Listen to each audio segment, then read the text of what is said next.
Médico apresenta Check-up no rádio.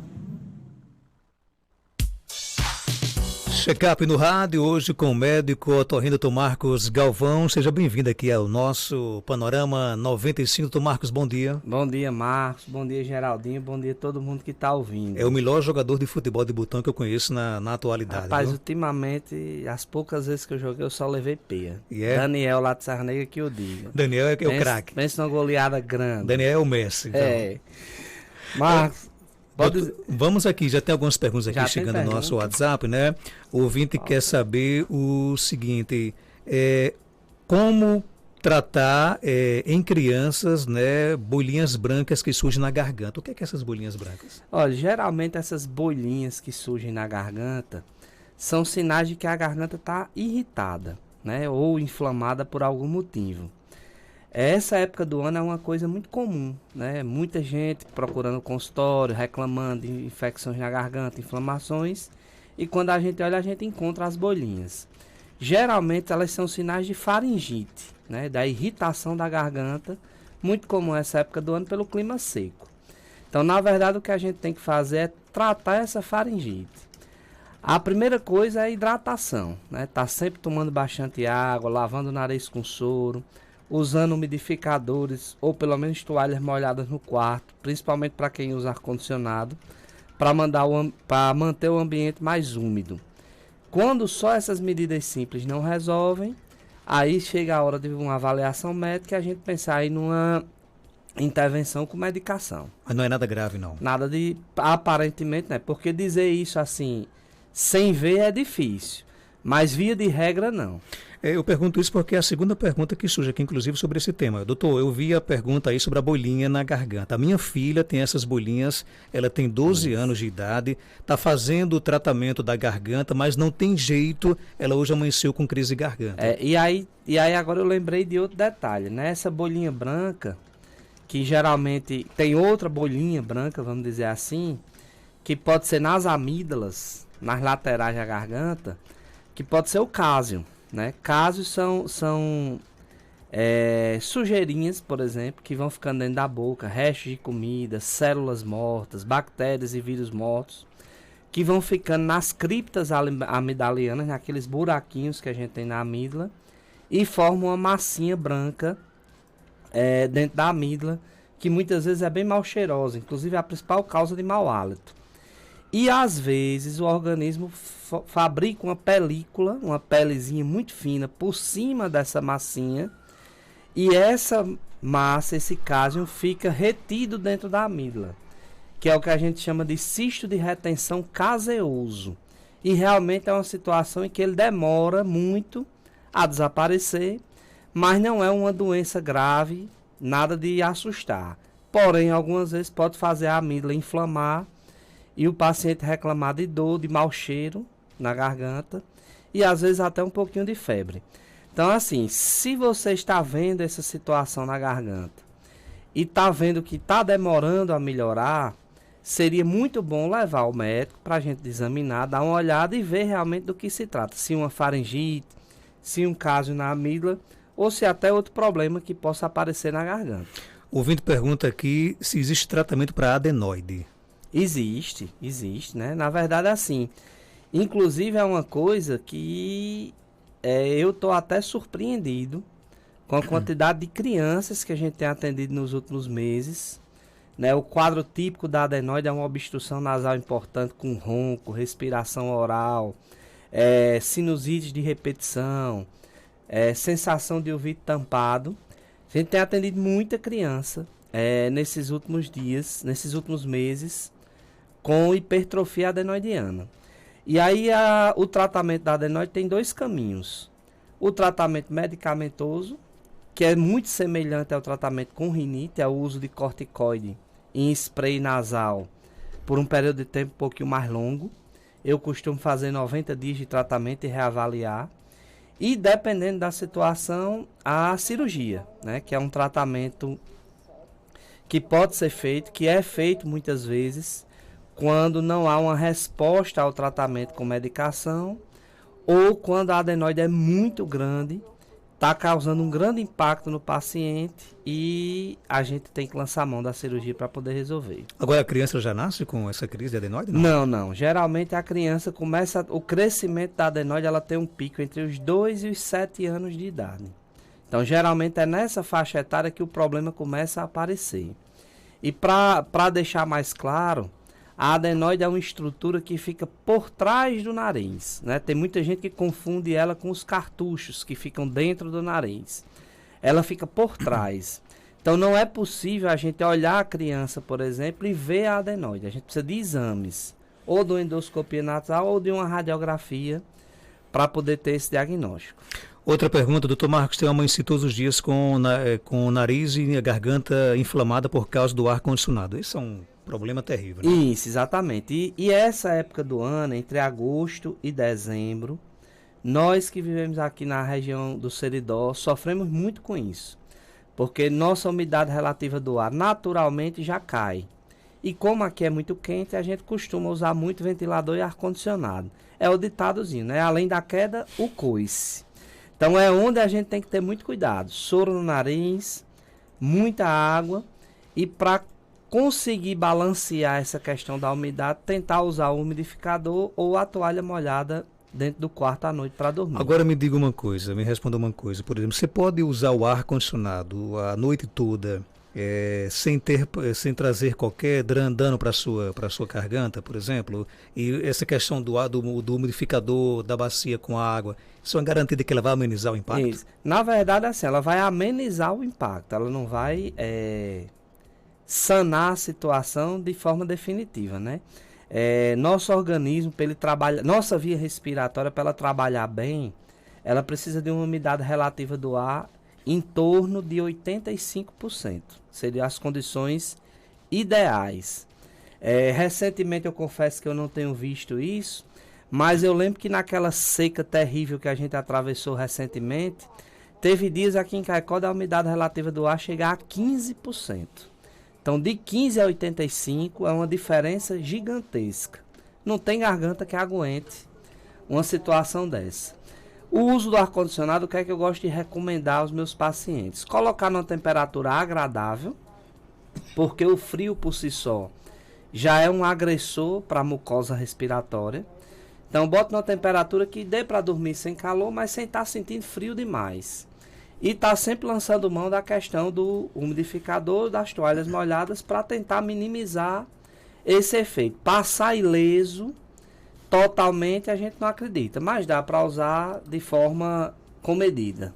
Segundo o Clima Tempo, nós estamos aqui nesse exato momento com 65% de umidade. Pronto, tá aí. Então não é a umidade ideal. Então o ideal, como a gente estava comentando aqui agora, o que é preconizado, o que a gente sabe é que a mucosa respiratória da gente trabalha muito bem em torno de 85. E Geraldinho mostrou que nós tivemos um ano de até um inverno muito bom, né? E aí a umidade 65%. Então a gente sofre mesmo. Agora, por que a garganta resseca durante a noite? Geralmente o paciente que sofre com esse ressecamento da garganta é porque ele tem algum problema no nariz, né? Nariz obstruído, alguma certa congestão nasal à noite, acaba usando a boca para respirar, então vai dormir de boca aberta e além do ronco, ele está inalando um ar frio, seco e sujo. Então é tudo que a mucosa respiratória não gosta. Ela vai inflamar e ela vai irritar. Copinho d'água ali do lado da cama é bom, né? Fundamental. É normal o nariz sangrar sem nenhum motivo aparente? É uma criança de 3 anos. Pronto, eu tinha feito uma pautazinha aqui pra gente falar antes das perguntas começarem, mas como começou logo... E eu acabei lhe cortando, inclusive. Nada. E uma dessas pautas era exatamente os sangramentos do nariz, né? E o sangramento do nariz nessa época do ano decorre exatamente desse ressecamento da via respiratória. Então a mucosa nasal, que é essa pelezinha que reveste o nariz por dentro, ela é muito sensível, ela é muito delicada. Quando ela resseca, ela começa a abrir erosões, então o nariz começa a ficar ferido. E esses ferimentos fazem com que veias do nosso nariz se rompam e comece a haver o sangramento, muitas vezes espontâneo mesmo. Então eu estou aqui do nada, começa a sangrar. Muitas vezes à noite. Às vezes eu cutuco o nariz, vou limpar aqui a melequinha, De repente, começa a sangrar. Então, assim, a medida ideal aí é que a gente crie realmente o hábito de estar hidratando o nariz com o soro fisiológico, para que essa hidratação evite que esses ferimentos aconteçam e, consequentemente, diminua o sangramento. E só para confortar o coração de quem está sofrendo com esses sangramentozinhos, esses sangramentos geralmente são sangramentos anteriores, são aqui na entrada do nariz, que normalmente não tem uma repercussão na saúde do paciente. Então assusta muito, parece muito sangue, mas geralmente não vão causar um dano maior.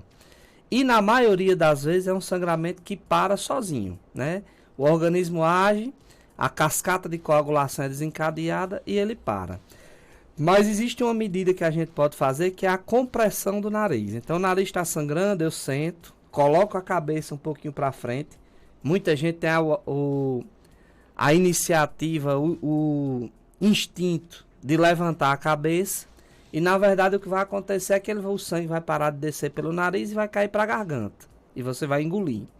Então senta, coloca a cabeça para frente e pressiona o lado do nariz que está sangrando. Espera ali uns 5 minutinhos, geralmente resolve. E outra medida é a compressa de gelo, né? Pega gelo, coloca numa sacolinha e deixa aqui em cima no nariz, que geralmente é eficaz também para parar o sangramento. Olha aí, dica boa para o nosso ouvinte aqui que fez a pergunta, né? Estou com incômodo na garganta do lado esquerdo, faz mais de um mês, tipo repuxando a garganta, devo procurar o médico? Sim, com certeza, né? Uma queixa que já dura um mês, é uma queixa que a gente classifica como subaguda e você deve procurar o médico. A gente recebe muitos pacientes com essas queixas de um lado só. Às vezes a gente olha a garganta e encontra um cásio, aquela massinha que está presa lá dentro da amígdala, que começa a inflamar e a incomodar. E algumas vezes são contraturas musculares. Contrai algum músculo do pescoço e essa contratura fica repuxando ali. E às vezes só a gente fazer alguns exercícios de relaxamento da musculatura cervical também já resolve. O ouvinte pergunta se, com relação a essa questão do ar-condicionado, é bom usar uma bacia com água para ajudar a purificar o quarto. Isso, ajuda. Mas a superfície de evaporação da bacia com água vai ser menor do que a da toalha molhada. Então a da toalha vai ser mais eficaz. E o umidificador tem uma dinâmica ali para soltar o vapor de água no ambiente também melhor do que a toalha e do que a bacia. Mas você coloca o purificador para frente do ar-condicionado, que esse assunto me interessa também, viu? Estou aqui muito ligado já. Interessa a todo mundo, né? Todo mundo sofre. Na verdade é assim, você bota em qualquer ambiente, em qualquer lugar do quarto, né? Porque aquele vapor vai se espalhar. Temperatura máxima, não? Isso aí depende do bolso de cada um, né? Porque parece que aquele bicho é um consumidorzinho de energia, gasta, né? Viu? E quando o quarto é muito grande, às vezes eu recomendo que coloque 2. Um em cada extremidade para poder... Você está querendo que a gente gaste dinheiro, né? Aí no caso, doutor Marcos, outra dúvida interessante com relação a essa questão, por exemplo, a água, que tem que ser água purificada, não? Pronto, na verdade é assim, a água, o ideal é que ela seja o mais limpa possível. A água da nossa região, por exemplo, é uma água muito salobra. E às vezes aqueles cristais do sal ficam se depositando no aparelho, no umidificador, e danificam mais rápido o aparelho. Uma boa dica para mim, já que tem um ar-condicionado, é canalizar a água do ar-condicionado e usar aquela água, que é uma água bem limpa, no umidificador, né? E é até um conceito de sustentabilidade aí. E aí você vai preservar seu aparelho por mais tempo. Vamos lançar a proposta aqui aos governantes, né? Vamos lá. Umidificador para as regiões de seca, quem sabe? Tem mais pergunta aqui. Queria saber por que eu fico com a boca seca o dia todo e os lábios ressecados direto e bebo sempre água. Pronto, é exatamente essa questão. Você vai observar que isso vai acontecer no segundo semestre do ano.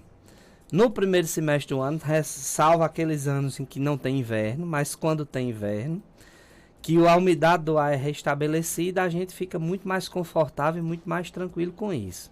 Aí vale a pena a banhazinha de cacau, o soro no nariz, tomar bastante água, um lubrificante para o olho, que são as regiões que ressecam mais, para ajudar a gente a sobreviver. Doutor Marcos, me explique os sintomas do estalecido. Eita, estalecido, na verdade, eu escutei muito minha mãe dizer que estava com estalecido, viu? É muito. O estalecido, na verdade, é a nossa rinite, né? São 4 sintomas principais: espirro, coriza, coceira no nariz e obstrução nasal. Geralmente os sintomas são desencadeados pelo ambiente, contato com poeira, com fumaça, mudança de clima, cheiro muito forte e por aí vai. Então agora eu posso intercalar. Eu vou dizer que eu estou com rinite, então com estalecido, Se né? você quiser ser mais chique, diga estalecido. Meu né? filho tem- Quase ninguém diz. Meu filho tem problemas de adenoide, ele tem dia que ronca e o nariz está enlatado e eu coloco a bombinha, dou um pouco de Descongex, aí ele para de roncar. É certo o que estou fazendo? Olha, essa bombinha que a senhora colocou aí, eu não sei se é a bombinha de corticoide. Mas se for, o uso dela não adianta fazer uso dela só quando o nariz está entupindo. Ela tem que ser feita como uma forma de tratamento. Como a gente estava comentando aqui anteriormente, tratamento de adenoide com o uso do spray, pelo menos 90 dias de uso contínuos, independente da criança ou do adulto estar sentindo alguma coisa ou não. E o Decongex, para uma situação assim, aguda, eu estou gripado, estou com resfriado, meu nariz está obstruído e eu vou usar ali 3, 5 dias, tudo bem. Agora, ficar usando sempre que o nariz está obstruído, principalmente numa criança que tem adenoide ou que tem rinite, não é um bom negócio, né? Não é um bom negócio. Pronto, esse sprayzinho aqui, que vou falar nome comercial, que eu não devo a ninguém mesmo, que é o Nasonex, que Geraldinho me mostrou que o ouvinte mandou, é um spray nasal de corticosteroide, né? Então ele é para uso de tratamento, inclusive é excelente medicação, né? É de tratamento. Não adianta eu colocar agora e achar que ele vai resolver meu problema hoje, não. Um efeito bom dele começa depois de 15 dias de uso. Então ela está correta, então, mais ou menos. Pelo que eu entendi, ela está usando o Decongex quando a criança está com o nariz obstruído, e aí eu não vejo também, não acho que seja legal. E está usando o Nasonex quando percebe que o nariz está mais entupido, mais obstruído. Aí não estaria correto. Mas se ela estiver fazendo uso do Nasonex de forma contínua, como um tratamento aí orientado pelo médico, aí sim. Doutor Marcos, sinto muita tontura. Como faço para saber se é ou não a labirintite? Olha, a tontura da doença do labirinto, vamos dizer assim, labirintite, como a gente já explicou aqui, é só mais uma doença do labirinto, não é a única que existe. As doenças do labirinto, a tontura se manifesta como? É uma tontura rotatória ou um desequilíbrio, desencadeada pelo movimento brusco da cabeça. Então, eu estou aqui parado, eu não estou sentindo nada, mas se eu olhar aqui para Geraldinho de vez, fico tonto. Se eu estiver deitado e levantado de vez, o mundo roda. E às vezes ela vem associada a enjoo, vômitos e uns apitozinhos no ouvido, uma pressão no ouvido, uma dificuldade para escutar. Então, se eu tenho isso, eu tenho uma tontura rotatória desencadeada por movimento brusco da cabeça, a chance de eu ter uma doença do labirinto é muito grande. Só que a gente tem que ficar alerta, né? Recentemente eu recebi uma paciente que tinha algumas dessas características, mas não era um quadro assim muito clássico. E quando a gente foi olhar, era um problema neurológico. Não tinha nada no labirinto. E existe o exame que é feito, além da avaliação que a gente faz no consultório, existe o exame, que é a vectoeletronistagmografia, né? Pode chamar como Vecto, se torne íntimo dele. E a Vecto dá esse diagnóstico. Diz a gente se tem um problema no labirinto e aponta para qual possível problema será. Para aí a gente poder organizar um tratamento mais individualizado. Qual o nome desse que você falou agora? Nome tão bonito, inclusive, Você né? quer o nome completo? Vectoeletronistagmografia. Repita aí, Geraldinho, por gentileza. Você não é capaz, né? É Rapaz, difícil. Marcos Trava a diz que língua é aqui é amigo grande. de Geraldo, mas não é não. Minha filha tem 8 anos. Sempre que toma banho de piscina, ela adoece com o nariz obstruído. Pode ser rinite? Pode ser rinite, pode ser uma rinite desencadeada, por exemplo, pelo contato com o cloro da piscina, às vezes acontece. Até pela temperatura, né? Às vezes a gente está num ambiente que tenha muito frio ou que a água fique muito exposta ao sol. Então pode ser rinite, sim. Meu filho já fez cirurgia de adenoide e agora está roncando, é normal? Olha, fazer a cirurgia não significa dizer que vai resolver todos os problemas do nariz dele. Ele resolveu a adenoide. Ele pode ter um ronco por causa da rinite, por exemplo. Então, se eu tiver em crise de rinite, meu nariz vai obstruir, principalmente à noite, e eu vou roncar. E aí existe outra possibilidade também, né? A adenoide, em algumas situações, embora raras, ela pode voltar a crescer. Então, eu já conheci pacientes que precisaram fazer a cirurgia 2 vezes, porque ela desenvolveu de novo. Isso é muito comum, por exemplo, em pacientes muito alérgicos. Então, aí você tem que ver o seguinte, se a adenoide não voltou, ou se é um quadro de rinite, que precisa ser tratado. Mas, via de regra, a adenoide não volta, não. Não é uma coisa comum da gente ver, não.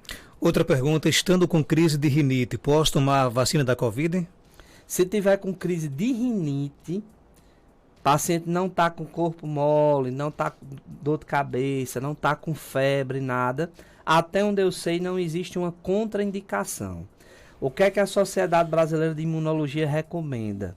Que se você tiver com algum sintoma, não tome a vacina.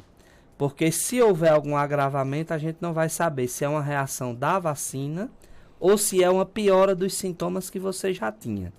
Então é melhor esperar um pouquinho, ficar bem para poder tomar. Dr. Marcos Galvão é médico otorrino, está na clínica São José, na rua Terezinha Leite, 1883, bairro Penedo, aqui em Caicó. Telefone 999922923. Dr. Marcos, como é que a gente lhe segue no Instagram? Pode... Rapaz, vamos lá com o Instagram, então. Marcos é um divulgador oficial do meu Instagram, viu? Otorrino, @otorrino Marcos Galvão. Mas deixa eu... Você quer falar alguma coisa desde o início do programa? Deixa eu falar só uma coisinha aqui que aconteceu essa semana e que eu acho interessante. Essa semana, 2 casos de corpos estranhos no consultório.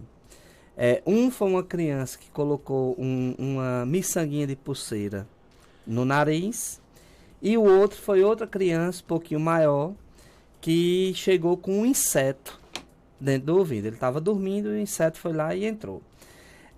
Com relação ao do nariz, o que é que eu quero orientar? Não tentem tirar em casa, certo? Principalmente se o objeto estiver visível. É melhor levar ao hospital para ser avaliado. Por quê? Quando você tenta tirar em casa, a criança fatalmente vai chorar, vai espernear. E às vezes, em vez de você retirar o objeto, você empurra ele para uma região mais posterior do nariz, onde não vai se conseguir retirar de forma mais fácil e a criança vai ser sedada para poder tirar. Fora o risco de você empurrar e ela chorando, aspirar aquele objeto para o pulmão, que seria uma tragédia. Então, assim, corpo estranho em nariz, não mexa em casa. Leve a criança ao serviço de saúde para ele ser avaliado. E no caso do inseto, na verdade eu queria dar uma dica, né? O inseto em ouvido não tem estresse nenhum. O maior estresse é porque ele pode ferroar o ouvido, inflamar e tudo. Mas não é nada da gente se desesperar. Entrou um inseto no ouvido, tem muita gente que tem a primeira atitude é colocar álcool dentro do ouvido. Na verdade, quando eu coloco álcool, além de irritar a pele do ouvido, aquele inseto, ele antes de morrer, ele vai espernear. E se ele tiver ferrão, ele vai ferroar seu ouvido todinho por dentro. Então, assim, entrou um inseto, inclusive a avó da criança que veio sabia disso e fez, coloque óleo dentro do ouvido. Óleo de cozinha, ou azeite. Então, o inseto entrou, enche o ouvido de óleo, o animal vai morrer tranquilo, sem estresse, naquela paz, e depois, calmamente, a gente vai ao serviço de saúde para ver como é que vai ser a remoção, tá certo? O que eu queria dizer era... No caso, óleo de cozinha. Então. Pode ser óleo de cozinha, pode ser azeite. Mas em pequena certo? Quantidade? Não, pode encher mesmo o ouvido sem dó nem piedade. E esperar a hora da... Isso, esperar a hora da partida. Exatamente. Alguma coisa, Geraldinho, você quer... Ainda ali beber água, né? Porque o Dr. Marcos preconiza que a gente beba água e fui provocada aí do exame, né? Então... O nome do exame é vectroeletronistamografia. Rapaz, até lendo o homem se enrolou. Rapaz, a Ana quer fazer uma pergunta para o Dr. Marcos, Ana? Isso, posso? Pode ficar à vontade. Ana do Sesc, né? Vem cá rapidinho, Ana, que eu corro aqui rapidinho, né? Tá tão distante do microfone, agora sim, vamos lá. Menino, gostei demais do senhor, viu? Muito obrigado. O jeito do senhor falar, de explicar, maravilhoso. Quando falou aí sobre labirintite, eu tenho VPPB, que é Certo. vertigem posicional, né? Isso. Achei até importante, né, o senhor falar um pouco, porque eu melhorei com as manobras. Isso. Eu recusei ir para as manobras porque é horrível, né? Assim você tem aquela sensação de vai ficar tonta, mas com 3 dias eu estava boazinha. Isso, exatamente. VPPB, não é isso? A VPPB é a vertigem postural paroxística benigna. É conhecida como a labirintite dos cristais, né? Tem muita gente que chega, doutor, acho que meus cristais estão soltos. São as estruturas que a gente tem no organismo, dentro do labirinto, que às vezes elas saem do lugar, né? Isso é grosso modo, não é bem assim que acontece. Mas como a explicação é muito complexa, a gente diz isso. Então saiu do lugar. E não tem remédio no mundo que vá fazer elas voltarem, né? Então o tratamento da VPPB é a reabilitação vestibular, que são essas manobras que ela falou, para reposicionar essas estruturas para o local delas correto, e como numa mágica, a tontura vai embora. Desaparece, é. Então, pacientes mais jovens, geralmente em poucas tonturas, em poucas sessões, ela vai embora, deve ser bem novinha aqui, que foi 3 sessões. Não, nas 3 sessões eu fiquei péssima. Com a 7ª sessão, não, na 3ª sessão eu já revele sua melhorei, idade, entendeu? não. Mas eu gosto mesmo. Não, é. Assim, Ela é uma mas- jovem senhora, ela. Tudo bem, Marcos. Mas realmente, com as Isso. manobras e os exercícios, né? Que ele Isso. passa, você fica boazinha. Tá, que isso é muito importante no depoimento desse, porque a gente tem muita resistência. Tem paciente que olha assim e diz, eu não fiquei bom com remédio e vou ficar Isso. com isso. Mas é isso mesmo, é um tipo, é a mais comum, né, das doenças do labirinto. Ela é disparada, a mais comum, e o tratamento dela não é remédio. E às vezes o pessoal acha que tá com labirintite, né? Porque tá tonta. Na Porque verdade, na hora que eu levanto, a cabeça roda. roda né? tudo. É uma doença do labirinto. Não é labirintite. É, não. Mas é uma doença do labirinto. Olha aí, rolou um papo com o doutor aqui no programa. Pronto, né? olha aí. Daqui a pouco- Interatividade é Obrigada, isso. Já já você volta aqui, viu, Ana, para participar aqui. Doutor Marcos, obrigado, viu? Tchau. 7h53.